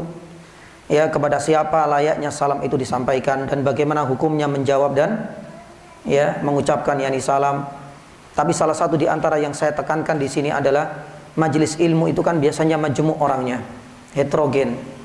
Maka salah satu di antara tanda-tanda akhir zaman sebagaimana sabda Nabi SAW itu adalah orang-orang yang hanya mengkhususkan menyampaikan salam kepada mereka saja. Ya, makanya Nabi SAW pernah bersabda di antara tanda akhir zaman itu adalah ya orang-orang itu hanya kepada yang dia kenal mengucapkan salam. Padahal di dalam riwayat yang Nabi SAW menyatakan sampaikan yakni salam kepada orang yang ta'rif aw lam ya'rifu, kepada orang yang engkau kenal maupun orang yang tidak engkau kenal. Ya, dan ini adalah di antara adab kita. Maka Nabi SAW dalam sebuah hadis sahih disebutkan dalam Sunan Abi Dawud dan disahkan oleh Syekh Albani rahimahullah taala, ketika seorang itu bermajlis yakni duduk, kata Rasulullah SAW, "Falyusallim." Maka hendaknya dia itu mengucapkan salam. Paling tidak dengan orang yang ada di samping kanan kiri kita. Assalamualaikum. Kemudian assalamualaikum. Pun demikian tatkala kita meninggalkan majlis. Ya, ini adalah bagian dari adab. Kita mengucapkan yakni salam. Ya, baik seperti ini kepada jamaah maupun barangkali perseorangan. Ya, karena ini adalah di antara adab. Taib. Kita cukupkan sampai di situ. Mengenai salam sudah kita bahas yakni dahulu tentang hukumnya. Adapun adab yang keempat yakni jamaah yang dirahmati Allah, lah ini langsung kita sampaikan. Dimakruhkan ya menyuruh seseorang berdiri dari tempat duduknya, kemudian ia duduk di tempat orang tersebut. Ya, saya langsung awalkan di sini dimakruhkan. Rasul SAW mengatakan ini yakni tidak elok, tidak etis. Sebenarnya ada larangan. Tapi sudah kita sebutkan di sini makruh, dan itu adalah pendapat mayoritas yakni para ulama ketika menyikapi hadis ini. Jadi dimakruhkan menyuruh orang itu angkat kaki, disuruh minggir, disuruh pindah tempat, disuruh cari tempat yang lain, kemudian diduduki tempatnya itu. Nah, sebagaimana sabda Nabi Shallallahu Alaihi Wasallam dari riwayat Abdullah ibnu Amr radhiyallahu taala anhuma di sini. Ya, tentu ada pengecualian. Nanti kita akan sampaikan satu persatu. Ya, kalau memang itu adalah tempat duduknya, mungkin dia itu ada hajat ke kamar mandi sebentar, maka orang yang sebelumnya sudah duduk di situ dia paling berhak. Kalau seandainya dia yang punya hajat, makanya Nabi Shallallahu Alaihi Wasallam disebutkan dalam sebuah riwayat mengatakan mangkoma min majlisihi. Ya, terkadang ada orang punya hajat keluar yani sebentar, atau mungkin barangkali pengen nengok anaknya yang di luar ini gimana, kemudian dia balik lagi, ternyata ada orang yang nempati tempat tersebut. Maka menurut yani kaidah ini di dalam riwayat yang lain disebutkan dalam Sunan Muslim, thumma raja ilaihi fahuwa ahaqqu bih. Tatkala dia kembali lagi ke tempat semula, maka dia ya orang yang meninggalkan tadi karena hajat sebentar, mungkin ke WC atau mungkin barangkali ada hajat yang lain yang itu tidak membutuhkan waktu yang cukup lama. Kalau cukup lama ya nggak usah, Pak. Datang yani ke sini, yani kajian ono hajat, sampai di rumah ya, kemudian sampai mandi dulu, sampai tiduran dulu, sampai ngopi-ngopi dulu, balik ke sini sudah ditempati orang lain diusir, hadis ini nggak berlaku. Ya, makanya di sini hajat penting yang itu tidak membutuhkan waktu yang sangat lama dan panjang. Maka disinilah yang jamaah dirahmati Allah Subhanahu Wa Taala, kalau di dalam kondisi dan keadaan seperti ini pengecualian. Ya, jamaah dirahmati Allah Subhanahu Wa Taala, di dalam hal ini, ya, Rasulullah Sallallahu Alaihi Wasallam menyebutkan di dalam redaksi yang lain dari Abdullah ibnu Umar, bahkan Abdullah ibnu Umar ini benar-benar sangat membenci sekali, sangat membenci sekali kalau seandainya ada orang yang berdiri sekalipun dia merelakan, ini adalah poin yang kedua. Jadi kalau tadi itu, kalau seandainya ada hajat, maka tetap orang yang pertama kali itu adalah orang yang paling berhak, ya, meskipun diduduki oleh orang lain, maka orang yang kedua ini harus minggir. Yang kedua, ya, ada sebuah riwayat bahwasanya Abdullah ibnu Umar ini yakrah, membenci, ya, membenci orang untuk angkat kaki sekalipun sebagai bentuk penghormatan kepada orang datang yang belakangan. Satu contoh ya, misalnya kita sudah duduk di sini, datang Pak RT datang, dan kita tahu bagaimana Pak RT Masya Allah sangat hormat untuk kita, atau Pak Kades atau Pak Lurah, sebagai bentuk penghormatan, ya, kemudian kita angkat kaki dan mempersilakan untuk duduk di tempat kita. Ya, ternyata Abdullah ibnu Umar radhiyallahu taala anhuma ini sangat membenci perbuatan orang seperti ini. Tapi ingat ya, jamaah yang dirahmati Allah, beberapa ulama yang lain menyatakan bahwasanya selama orang itu sudah mempersilahkan, maka sebenarnya hal itu tidak menjadi soal. Artinya hal itu diperbolehkan selama orang yang berhak untuk menduduki pertama kali dan mendepati yang pertama kali itu sudah mempersilahkan, karena dia punya hak. Dia mau berikan kepada yang lain, monggo. Dia tempati sendiri juga monggo, karena dia yang pertama kali duduk di situ. Nah, ini adalah pendapat jumhur. Nah, terus bagaimana kita menyikapi perbuatan dari Abdullah ibnu Umar yang sangat membenci sekalipun dengan keridhoannya? Imam Nawawi rahimahullahu ta'ala menjelaskan, perbuatan Umar ini adalah pengecualian, karena ini menunjukkan waroknya beliau. Karena Umar itu sebenarnya adalah jaga perasaan juga orangnya. Abdullah ibnu Umar ini kenapa tetap membenci? Kalau seandainya ada orang setinggi apapun pangkatnya, sebanyak apapun gelar mentereng di namanya, kalau seandainya datang terlambat, ya sudah, itu adalah tempatnya di belakang. Yang depan itu tetap Anda semua itu berhak untuk menempatinya, karena Anda itu sudah datang duluan gitu loh. Ya. Nah, perkara ini kata Imam Nawawi rahimahullah ini menunjukkan waroknya saja. Ini pengecualian bagi Abdullah ibnu Umar radhiyallahu taala anhuma, karena seringkali, ya, orang itu karena rasa nggak enak saja. Ya, lah ini kalau syariat dibawa-bawa ke perasaan, ya seperti ini jadinya. Ya, makanya Abdullah ibnu Umar ini benar-benar tetap menjaga bahwasanya Anda secara syariat berada di depan, sudah, saya terlambat, saya di belakang. Meskipun Anda merelakan, Abdullah ibnu Umar dalam riwayat itu membenci, artinya tidak suka. Dia tetap untuk duduk di belakang. Ya, ini karena waroknya Umar, dan Umar itu juga tidak ingin seseorang itu melepas haknya yang itu lebih utama dia duduk di depan. Makanya sebagian ulama fikih itu menuturkan jamaah, bahkan kalau kita kaitkan di dalam hal-hal yang berkaitan dengan perasaan ini ternyata masuk dalam berbagai bab fikih, sampai dalam hal menerima hadiah, sampai dalam hal menerima undangan. Sebagian ulama mengatakan bahwasanya kalau seandainya kita dikasih hadiah, tapi karena faktor terpaksa orang yang ngasih hadiah, dilarang kita menerimanya. Jadi hal seperti ini adalah bagian dari sikap Umar juga menunjukkan hal sana. Kadang orang itu berdiri, tapi karena faktor nggak enak saja, Umar nggak akan peduli, Umar nggak akan meridhoi dan nggak akan menempati tempatnya. Ya, dia nggak ingin memberikan tempatnya karena faktor terpaksa atau perkeo, dia nggak ingin. Makanya sebagaimana saya sampaikan sebagian ulama dalam bab yang lain, atau mungkin barangkali kita diundang, sebenarnya kita nggak masuk dalam list undangan, karena undangan ini adalah undangan khusus. Misalnya ada acara tertentu, tapi kita nggak enak dengan tetangga yang A misalnya, akhirnya kemudian kita kasih undangan. Ketika kita tahu bahwasanya undangan yang diberikan kepada kita itu karena keterpaksaan, jaga perasaan yani saja, maka sebagian ulama mengatakan nggak boleh kita mendatangi subhanallah sampai dalam hal masalah ini. Pun demikian dengan Umar yani seperti ini kekhususan yani bagi Umar radhiyallahu taala yani anhu. Kemudian di antara alasan ya jamaah yang dirahmati Allah Subhanahu yani wa taala, kenapa yani ada apa yani hikmah di balik Rasulullah sallallahu alaihi wasallam itu melarang ya seseorang itu menyuruh saudaranya yang lebih awal untuk angkat kaki dan untuk berdiri. Ya, kenapa hal ini menjadi sesuatu yang terlarang meskipun sebagian besar ulama mengatakan makruh yani hukumnya. Ada beberapa yani alasan dan hikmah di balik itu semua, dan ini adalah yang ketiga ya, berkaitan dengan hadis yani ini. Abdullah ibnu Abdul Bar Abdullah yani Ibnu Abi Jamrah. Ibnu Abi Jamrah itu mengungkapkan ada sekitar 4 alasan. Ada 4 yani hikmah. Kenapa Nabi SAW melarang? Kalau seandainya kita itu datang terlambat, ya sudah, gak usah maksa-maksa orang untuk angkat kaki. Karena ada beberapa alasan dan hikmah. Yang pertama, hal ini untuk meminimalisir terjadinya permusuhan. Apalagi kalau seandainya orang yang disuruh angkat kaki, pindah tempat itu gak ridho, gak rela. Ya, ini akan benar-benar memercikkan yani api permusuhan ya antar sesama kaum muslimin.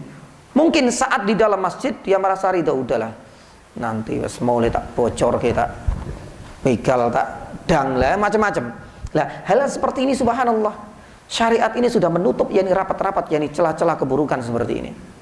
Ini subhanallah ya, jadi syariat Islam yang sempurna yani sekali dalam hak yang itu bisa menimbulkan perpecahan, persaingan, bahkan peperangan, ditutup rapat-rapat oleh Nabi SAW lewat hadis ini. Baik. Kemudian Ibnu Abi Jamrah menunjukkan dan menyebutkan alasan dan hikmah yang kedua. Kenapa hal ini itu dilarang? Ya, karena ini adalah sebagai bentuk yang ingin menumbuhkan sikap rendah hati dan menumbuhkan kasih sayang sesama yakni saudara. Makanya Syekh Muhammad ibnu Shalih Al-Utsaimin menyebutkan, seandainya yang di depan itu anak kecil, itu pun yani nggak boleh diusir-usir loh ya.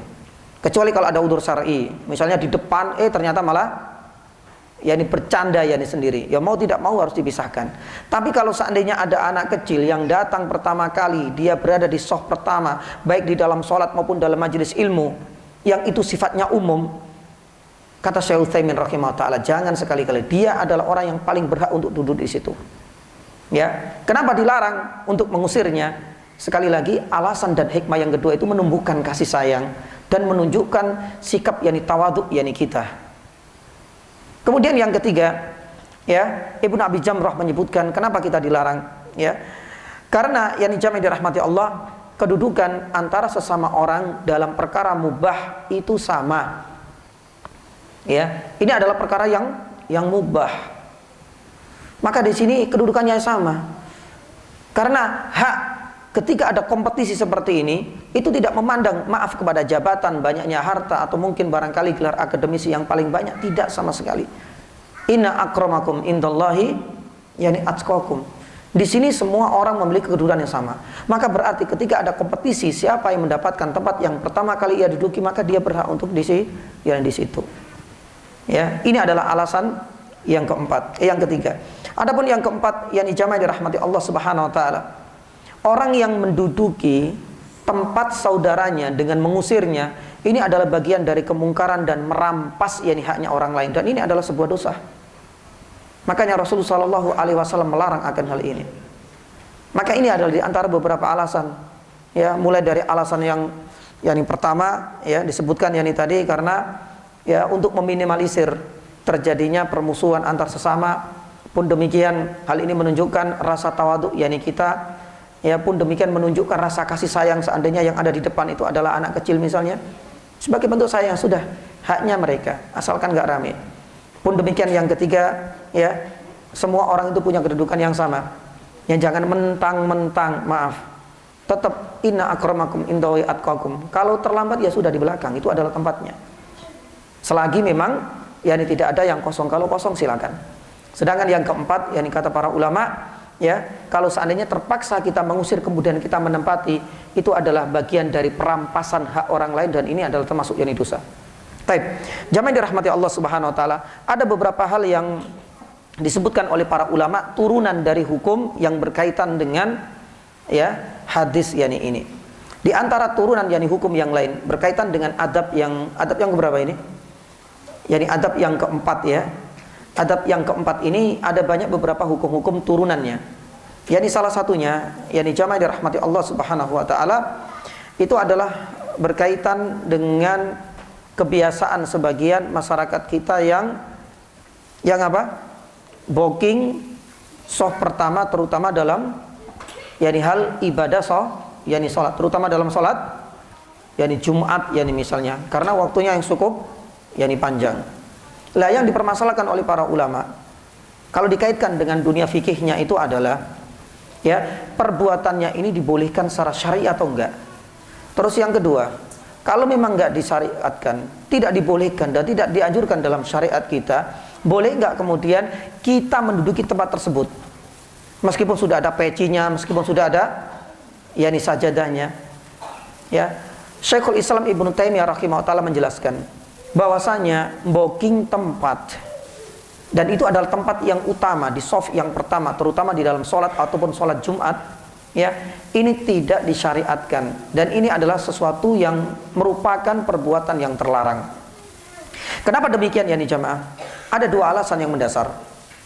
Yang pertama, alasan yang mendasar booking tempat sedangkan orangnya itu datangnya memang yani akhir atau belakangan. Ini ada yani dua hal. Kenapa hal itu terlarang? Yang pertama yani jamaah ya, kita tahu bahwasanya menyempurnakan sesuatu yang dianjurkan yaitu menutup apa? Yani soft ini sangat dianjurkan.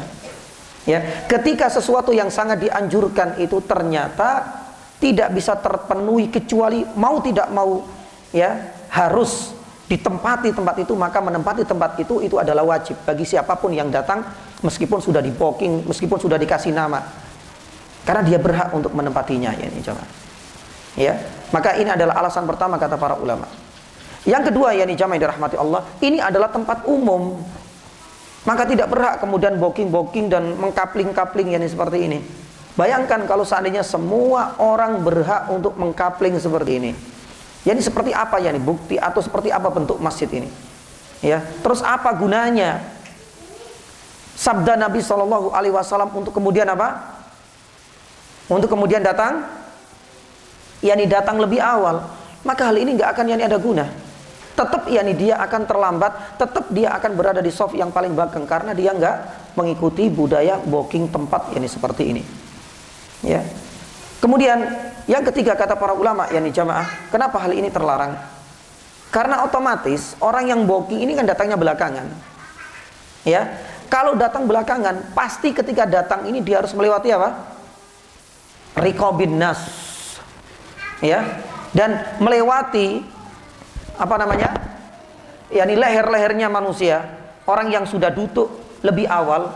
Kalau bukan karena hajat, ini kan nggak punya hajat ini, bookingnya sudah mulai jam 7, datangnya sudah mulai adzan yakni Jumat yakni misalnya, otomatis berapa soft dan berapa lautan manusia yang harus dia lewati, padahal ini adalah terlarang ya.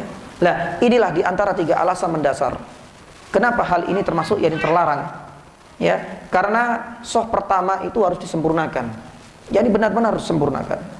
Kemudian yang kedua tidak kalah pentingnya yani jamaah dirahmati Allah ya, ini adalah yani bagian dari perampasan yani hak, karena ini adalah tempat umum, nggak boleh kemudian dikapling. Beda kalau seandainya itu tempatnya sendiri, rumahnya sendiri, terserah ya.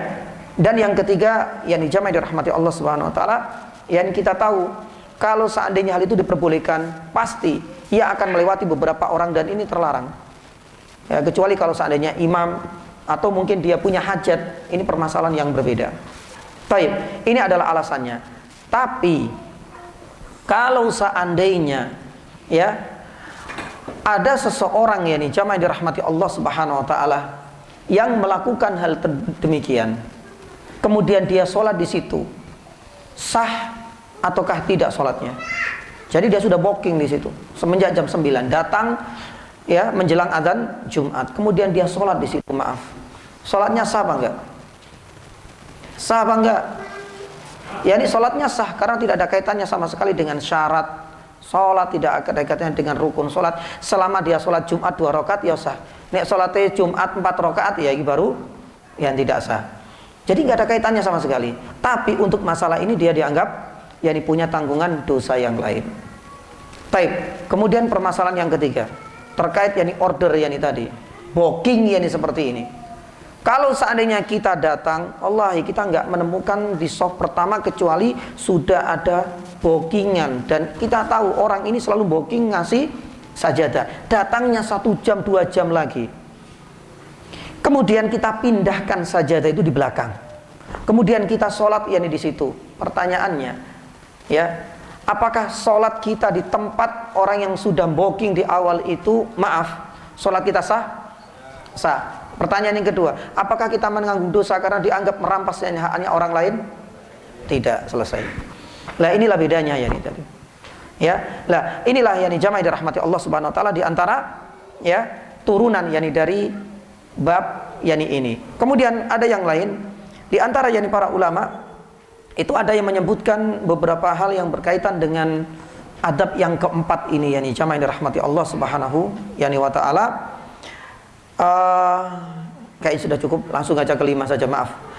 Kemudian yang kelima, yakni jamaah dirahmati Allah Subhanahu wa taala, di antara adab bagi orang yang datang dahuluan itu kalau bisa melampangkan majelis.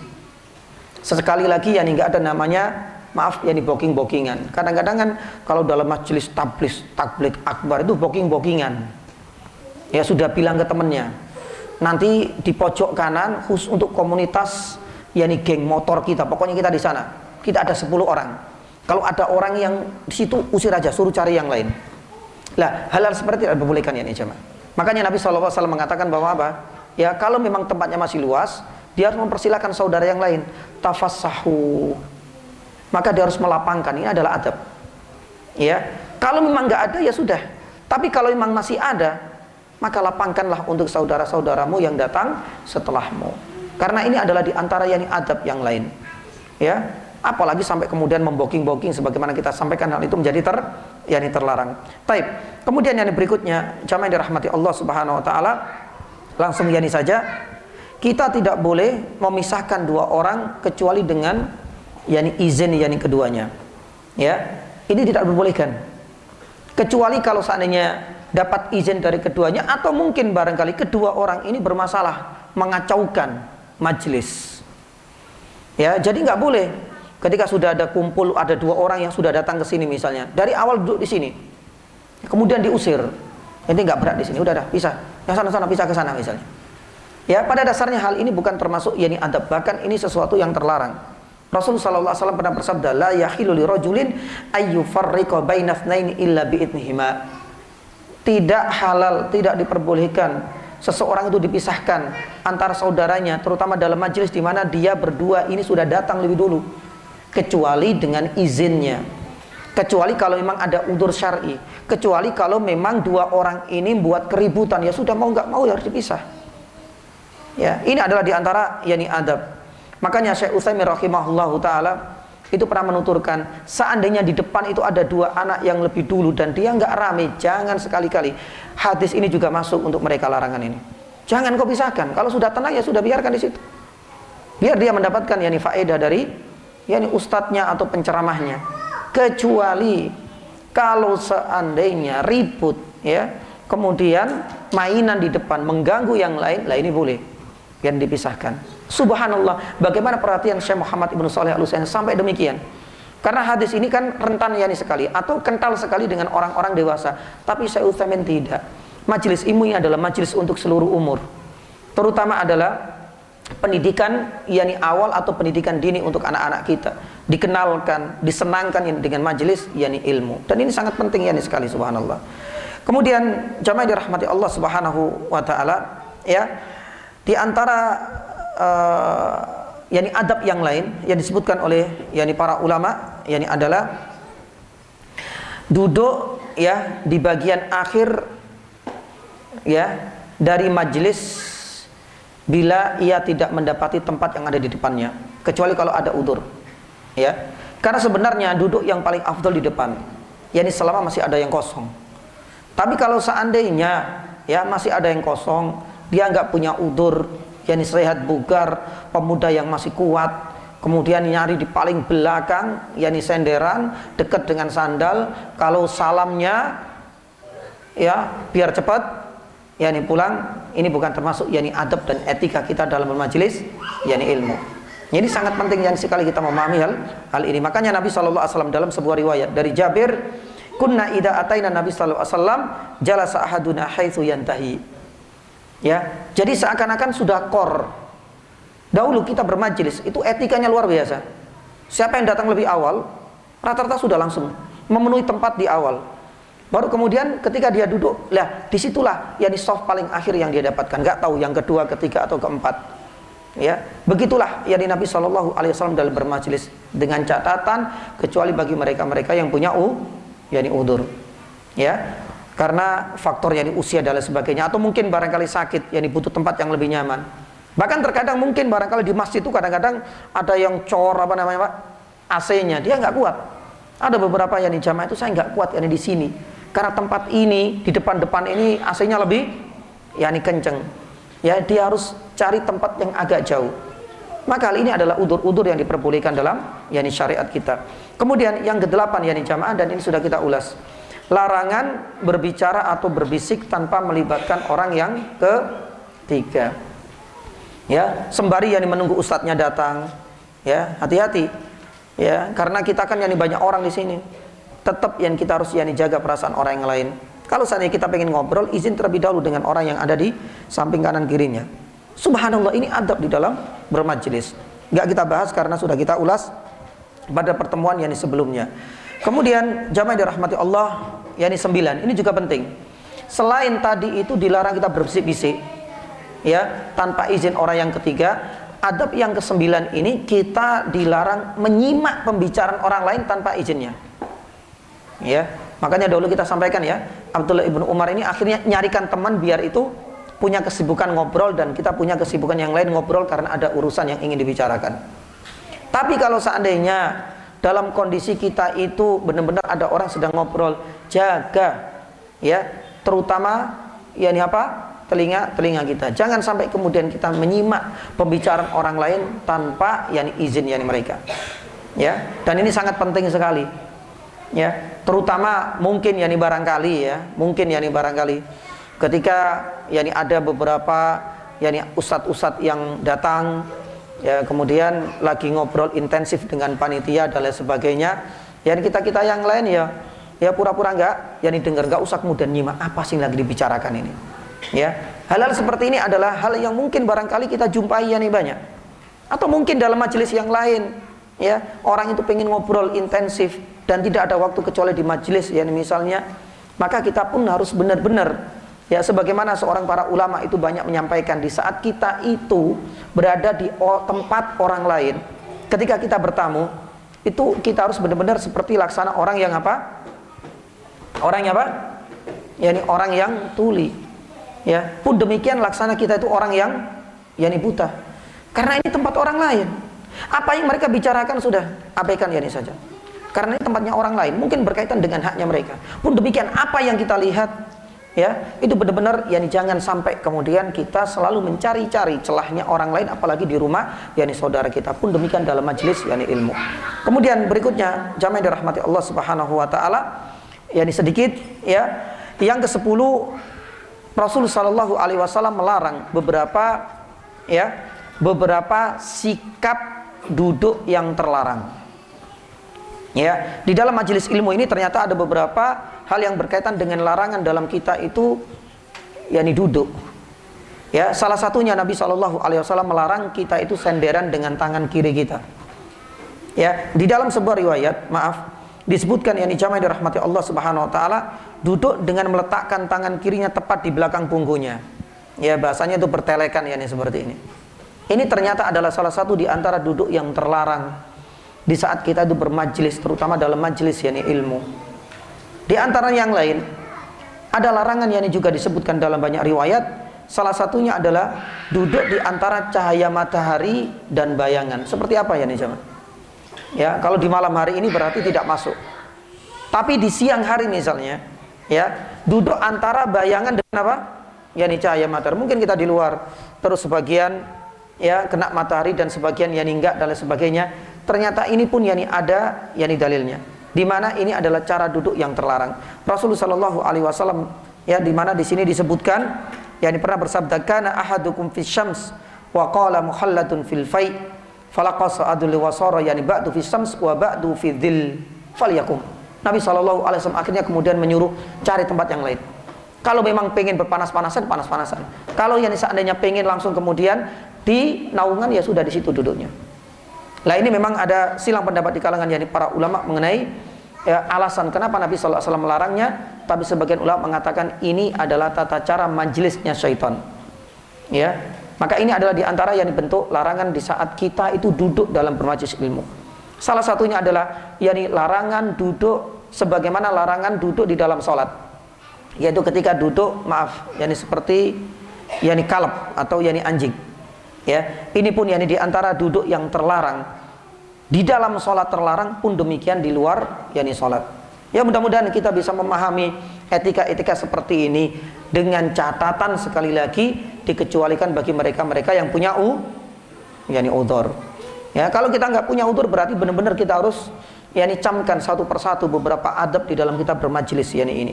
Kemudian berikutnya jamaah yang dirahmati Allah Subhanahu wa taala, yang ke-11 insyaallah kita juga paham yang dilarang kita itu banyak tertawa. Lah disinilah kemudian banyak tertawa. Sesuatu yang menjadikan kita itu tersenyum, tertawa itu adalah hal yang wajar. Tapi kalau seandainya yani majelis itu adalah majelis lucu, yani isinya ketawa terus kesana kemari ketawa yani terus, maka disinilah yang menjadi larangan. Nabi SAW pernah bersabda la tuksiru adz-dzahik fa inna kathratiz dzahik yani tumitul al-qalb.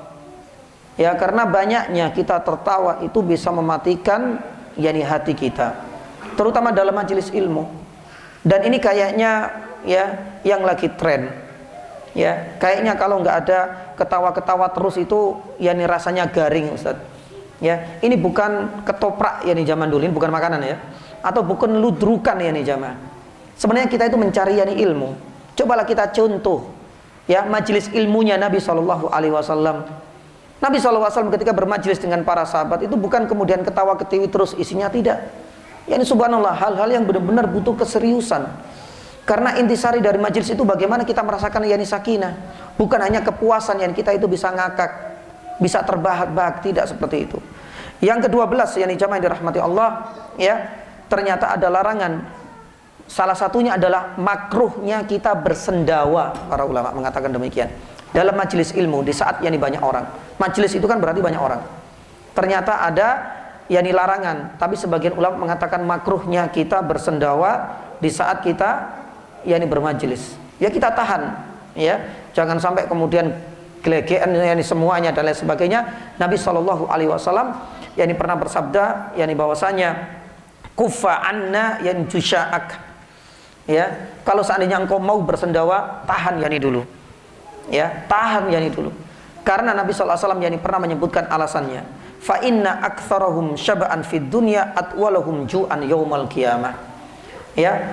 Karena itu adalah efek dari orang yang makan terlalu yani kenyang, dan orang yang terlalu kenyang yang menyebabkan yani sering bersendawa di dunia itu mereka adalah orang yang paling lapar di hari akhirat nanti. Subhanallah. Ini menjadi alasan kenapa hal ini terlarang, tapi jumhur para ulama mengatakan makruh yani hukumnya di hadapan yani banyak orang. Dan adapun yang terakhir yani jamaah sebelum kita tutup, yang ke-13 ya, di antara yang terlarang atau di antara adab yani kita itu adalah disunnahkan kita menutup mengakhiri yani majlis yani ini dengan doa bacaan kafaratul yani majlis. Ini adalah di antara yani sunnah terakhir. Ya. Dan salah satu di antaranya sunnah yang mungkin barangkali sudah tidak ada di tengah-tengah kita itu adalah bacaan wal biasanya TPA itu baca dulu ya, kita waktu di musola di Langgar itu masih baca ini. Surat apa yang kita baca sebelum kita selesai? Wal asr. Ya dulu kan kita ya membaca doa kemudian ditutup dengan wal asr. Subhanallah, ternyata ada dalilnya ya nih jemaah. Syekh Albani rahimahullah taala kalau tidak salah menghasankan, artinya budaya seperti ini adalah bagian dari budaya para sahabat. Ya, ketika mereka ingin berpisah, itu kemudian bersalaman dan yang membacakan doa ini sebagai pengingat. Ya, riwayatnya kalau tidak salah dihasankan oleh Syekh Albani rahimahullahu taala. Intinya jamaah, ketika kita meninggalkan tempat, ya, kita saling mengingatkan. Ya, ketika kita meninggalkan dan menutup kajian, ada salah satu sunahnya dengan membaca doa kafaratul majlis.